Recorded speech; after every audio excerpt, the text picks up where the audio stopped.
இரண்டு நீதிபதிகளை கொண்ட சென்னை உயர்நீதிமன்ற அமர்வு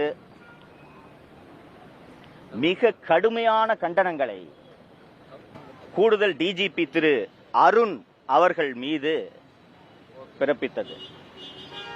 இது போன்ற கடுமையான கண்டனத்திற்கு எந்த அதிகாரியாவது சமீப கால வரலாற்றில் ஆளாகி இருப்பாரா என்றால் சந்தேகமே.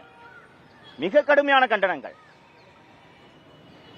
எந்த அளவுக்கு கண்டனங்களை தெரிவித்திருக்கிறார்கள் என்றால், இந்த பதவியில் இவர் இருக்கக்கூடாது, இந்த பதவிக்கு இவர் பொருத்தமானவர் இல்லை என்பதை எழுத்தில் பதிவு செய்திருக்கிறார்கள். அரசு அதிகாரிகள் கவனத்தில் கொள்ள வேண்டும். இது ஓரல் அப்சர்வேஷன் இல்ல. அது என்ன சார், ஓபிட்ட டிக்டாவா? ஓரல் அப்சர்வேஷன் இல்ல, தீர்ப்பு.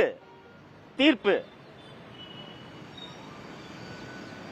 இப்படி தெளிவாக தீர்ப்பை எழுதிய பிறகும், அந்த தீர்ப்பு வெளியாகி கிட்டத்தட்ட 4 நாட்கள் ஆன பிறகும் திரு அருண் அவர்களை மாற்றாமல் லஞ்ச ஒழிப்புத்துறையிலே வைத்திருப்பது நேரடியான நீதிமன்ற அவமதிப்பு.